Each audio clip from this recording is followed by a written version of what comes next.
বিসমিল্লাহির রহমানুর রহিম। মানুষের জীবন হচ্ছে একটা সরল অঙ্ক।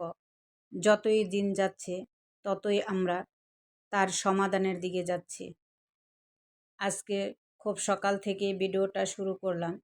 তা নামাজের পরপর দেখুন আমি একটু বাহিরের দৃশ্য ধারণ করে নিলাম আমার বারান্দা থেকে। তারপর আমি কাপড় ভিজায় নিতেছি। সারাটা দিন কি করি কিছুটা অংশ আপনাদের মাঝে তুলে ধরি। তারপর কিছু কাপড় ভিজায় নিলাম, এগুলা অফ ক্যামেরায় আমি ধুয়ে নিব। তারপর এই যে দেখেন ডাইনিং টেবিলটা মুছে নিতেছি, এগুলা আমার নিত্যদিনের কাজ। যেহেতু নাস্তাটা 8টা সাড়ে 8টার দিকে খাই, এই জন্য আমি নাস্তা খাওয়ার আগেই সব মোছামুছিগুলা কমপ্লিট করে নিই। এত ধুলাবালি আর কি বলবো। রিমা ব্লগের রিমা আপু বলছিল যে এত নিষেধ করি ধুলা তোরা আসিস না, তারপরও তাদের লজ্জা শরম কিছুই নাই, তারা চলে আসে। তো ওই আপুর কথার সুরে সুর মিলে আমিও বলতে চাই, দুলাদের এত নিষেধ করি, এত ঝাড়ু দেই, এত বাইরাই, এত পিডাই, তারপরও বেহায়ার মতো নির্লজ্জর মতো আমার ঘরে চলে আসে। কি করব বলেন? এই যে জাডা দিয়া বাইরাইতেছি, তারপরও কথা শোনে না। বেহায়া দেখছি, এমন বেহায়া আমার জন্মেও দেখি নাই। তো কি আর করব, দেখেন যতই আসুক আমাদের ততই পিটাইয়া এদেরকে দূর করতে হবে। তো আমি নাস্তা খাওয়ার আগেই কিন্তু আমার এই কাজগুলো আমি কমপ্লিট করে নিছি। যেহেতু আমি খুব সকালে উঠি, নামাজ পড়ে আর ঘুমাই না, তো আজকে একটু ফ্রিজটা পরিষ্কার করে নিতেছি। সব কিছুতেই ধুলাবালি হয় আর প্রতিদিনই মোছা হয়। সব জায়গা তো আর প্রতিদিন দেখানো হয় না, এক একটা সাইড এক এক দিন দেখায়। কারণ একই জায়গা মোছা যদি আপনাদের দেখায় তাহলে হয়তো বা আপনারাও বোরিং হয়ে যাবেন, আর তাছাড়া আমার কাছেও ভালো লাগে না। আর এই যে ফ্রিজের এগুলা কাঠগুলা পায়াগুলা এত নোংরা হয়, মানে আমি তো শুধু সামনেরটা দেখাইতেছি, ভিতর দিয়ে যে আরো কত মোছামুছি আছে এটার আর শেষ নাই। আসসালামু আলাইকুম আমার প্রিয় ভাই ও বোনেরা, আপনারা সবাই কেমন আছেন? আশা করি সবাই ভালো আছেন, আমিও ভালো আছি আলহামদুলিল্লাহ। তা আমার ভিডিওটা যে যেখান থেকে দেখতেছেন, কাছে এবং দূরে, দেশ এবং দেশের বাহিরে, সবাইকে জানাই অন্তরের অন্তঃস্থল থেকে অফুরন্ত ভালোবাসা। এই যে মোছামুছি শেষ করে এখন নাস্তা বানাইতে আসলাম।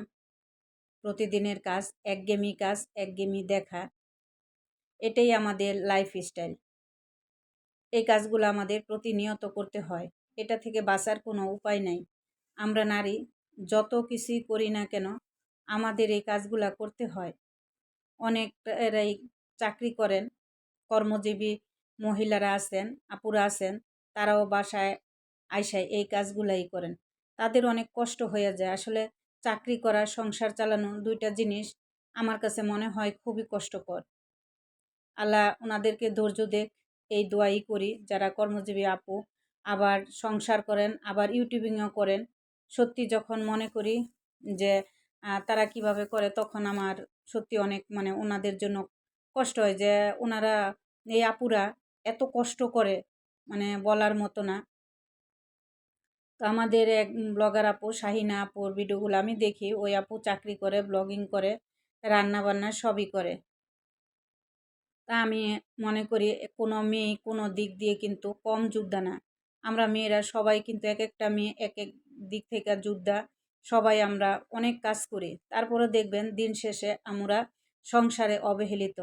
কেউ স্বামীর কাছে, কেউ শ্বশুর শাশুড়ির কাছে, ননদ দেবর, আপনি যতই করেন আপনাকে কিন্তু দিন শেষে আপনার মানে খারাপ হবেন। শ্বশুর বাড়িতে কেউ কখনো ভালো হয় না, খুব কম রিয়েল, সেটা ভাগ্য গুণে দুই একজন হয়ে যায়, সেটা অনেক ভাগ্য লাগে।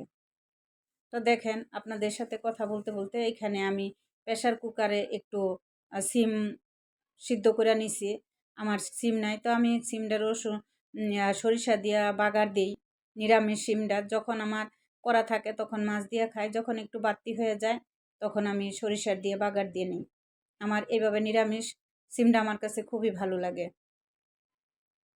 আজকে বেশি সিম নাই, অল্প একটু, তাই এইটুকুই আমি দিয়ে নিলাম। তা আমার প্রিয় ভাই বোনেরা, প্রতিদিনের মতো আজও ছোট্ট একটা রিকোয়েস্ট করতে চাই। আমার ভিডিওটা দেখতে দেখতে যারা এই পর্যন্ত চলে আসছেন, আমার ভিডিওটাতে একটা লাইক দিয়ে বাকিটা সময় আমার সঙ্গেই থাকুন। আর আমার ভিডিওটা দেখতে দেখতে যদি আমার কোনো কথায় বা কাজে আপনাদের এতটুকু মন ছুঁয়ে যায়, তাহলে আমার চ্যানেলটা সাবস্ক্রাইব করে পাশে থাকা বেল আইকনটা অন করে দিবেন। তাহলে ভিডিও ছাড়া মাত্রই আপনার কাছে পৌঁছায় যাবে। আমরা অনেকেই কি করি, সাবস্ক্রাইব করি কিন্তু বেল আইকনটা অন করি না। আপুরা এটা করবেন না, বেল আইকনটা অন না করলে আমি ভিডিও ছাড়লে আপনাদের কাছে পৌঁছাবে না। আর যদি ভিডিওটা বেল আইকনটা অন করে রাখেন, তাহলে সারা মাত্রই আপনার কাছে নোটিফিকেশন চলে যাবে। তাহলে আপনি যখন সময় পান তখন দেখে নিতে পারবেন। তা আমি যেখানে ফুলকপি রান্না করে নিতেছি, আমি ফুলকপিটা তেলে ভাইজা নিচ্ছি। তেলে ভাইজা নিলে আমার কাছে ভালো লাগে, অফ ক্যামেরায় আমি তেলে ভাইজা নিচ্ছি। তারপরে যে ভালোভাবে কষিয়ে আমি জল দিয়ে দিব এখন। তা আমার ভিডিওর মধ্যে আমার কোনো কথায় যদি আপনাদের কারো মনে বিন্দু পরিমাণও কষ্ট লেগে যায়, তাহলে সবাই ক্ষমার দৃষ্টিতে দেখবেন। কারণ আমরা মানুষ মাত্রই ভুল হয়, আমিও ভুলের ঊর্ধ্বে নই। তা আমি বেশ কিছুদিন অনেকের ভিডিওই দেখতে পারি নাই, দেখেও কমেন্ট করতে পারি নাই। দেখতে পারছি ঠিকই, কমেন্ট করতে পারি নাই। তারপরও অনেক আপুরা আমাকে এত এত ভালোবাসা দিছেন, তাদের প্রতি আমি চিরকৃতজ্ঞ। তা তরকারিতে জল দিয়ে এখানে আবার আমি ডিমগুলা ধুয়ে নিলাম। তা আপুরা, আপনারা সবাই আমাকে এইভাবে সাপোর্ট করবেন। আপনারা আমাকে যেভাবে সাপোর্ট করছেন, এভাবে সব সময় আমার পাশে থাকবেন, আমিও আপনাদের পাশে থাকব। এখন আবার ইনশাল্লাহ কিছুটা ঠিক হয়েছে। সবাই দোয়া করবেন আমি যেন আপনাদের ভিডিওগুলা দেখে দিতে পারি। আসলে আমরা এই দুনিয়ার জন্য কত কিছু করি, যত কিছুই করি না কেন ভাগ্যে যদি না থাকে তাহলে কিছুই হবে না। জীবনের সবচেয়ে বড় জিনিসটা হয়েছে ভাগ্য। জীবন হচ্ছে মৃত্যুর ঘনিষ্ঠ একটা সঙ্গী। এটা নিয়ে আমাদের চলতে হয়। প্রতিটা দিন আমাদের স্মরণ করতে হবে যেন আজই মনে হয় আমার জীবনের শেষ দিন। আমাদের মৃত্যুর স্বাদ সবারই গ্রহণ করতে হবে। কারণ আমরা যত কিছুই করি না কেন, সারাদিন কত কাজ করি, কত কিছু করি, তারপরেও কিন্তু দিন শেষে আমাদের মৃত্যুটাকে স্মরণ করতে হবে। আসুন আবার আমরা সবাই মৃত্যুটাকে স্মরণ করি। আমরা জানি সবাই যে দিন শেষে মৃত্যু, তারপর আবার আমরাও জানি, এটাও জানি যে আমাদের নামাজ পড়তে হবে, তারপরেও পড়ি না। কিন্তু কেউ যদি একটু বলে দেখেন, তারপরে মনটা কিন্তু অনেক হালকা হয়, যে ভালো লাগে যে না, নামাজটা আমাদের পড়তে হবে। অনেকে আবার বলতে পারেন যে ইউটিউবিং করেন, আবার নামাজের কথা বলেন, আবার মৃত্যুর কথা বলেন। মানে এই কথাটা বলার পিছনেও কিন্তু আপুরা অনেকটা কারণ আছে। তা আমি এরকম মৃত্যুর কথা নিয়ে সবসময় আমি বলি। তো বলার পর আমার ভিডিওতে এক আপু আইসা বলল যে আপু, আপনার কথা শুনে মানে আমার হাসি পায়, হাহা একটা রিয়াক্ট দিল। কেন রে আপু, আমরা ইউটিউবিং করি দেখে কি আমরা আমাদের কোনো নামাজ নাই? আমরা কি আমাদের মরতে হবে না? আমরা কি মুসলমান না? কেন আপু এরকম করলেন? জানি না আপনার এই কেন এই হাহা রিয়াক্টটা। আমি সবসময় মৃত্যুর কথা বলি, কারণ নামাজের কথা বলি, কারণ আমার মনে হয় যে আমরা সবাই জানি, তারপরও কারো মুখ থেকে শুনলে আর একটু আগ্রহ বাড়ে। কারণ আমাদের মরতে হবে, আমরা মুসলমান। আপনিও তো ইউটিউবিং করেন ভাই, তাহলে কেন আপু আপনি ইউটিউবিং আসছেন? আমার নামাজের কথা শুনে যদি আপনার হাসি পায়, তাহলে আপনি কেন ইউটিউবিংয়ে আসছেন? আমি যেমন আপনিও তো ঠিক তেমনই। আমরা নামাজ পড়ি, কোরআন তেলাওয়াত করি, সব কিছু করি, তাহলে কেন আপু এভাবে কথাটা বললেন? একটা মানুষকে একটা কথা বলার আগে ১০ বার ভাববেন। কারণ আপনার একটা কথায় কারো মনে কষ্ট লেগে গেলে সেই কষ্টটা আপনি কিভাবে তার কাছ থেকে মাপ চাবেন? আপনি তো দেখছি আর বাইঙ্গা নাম আর বলতে চাইলাম না। আপনার নামটা আপু বলতে চাইলাম না। কিন্তু আপনি আমার ভিডিওগুলা দেখেন, আমিও আপনার ভিডিওগুলা দেখি। তা আপনাকে বলছি, এভাবে মানুষকে ছোট করবেন না। আপনি অবশ্যই আমার চেয়ে অনেক বেশি ছোট হবেন। এখানে বয়সের ছোট বড় কোনো কথা না। তারপর আমি বললাম, কারণ আমরা এখানে সবাই সমান, যেহেতু আমরা ইউটিউবিং করি সবাই সমান। এখানে কেউ মানে শখে আসে না, শখে আসে না বুঝেই আসে অনেকে, যে ভালো লাগে দেখতে দেখতে ভালো লাগা থেকে কিন্তু চলে আসে, আসার পর দেখে যে কত কষ্ট। তো আপু আপনাকে বলছি, এভাবে কিন্তু আপনি কাউকে কথা বলবেন না। আপনার কথায় আমি মনে কষ্ট পাইছি, আপনি আমার কাছ থেকে কিভাবে এই কষ্টটা মাপ চেয়ে নেবেন বলেন তো?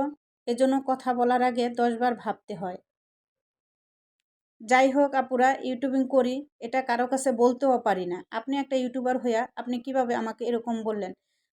আপনি শুধু নামাজ পড়েন, আপনি শুধু মরবেন, আমরা মরবো না, আমরা নামাজ পড়বো না?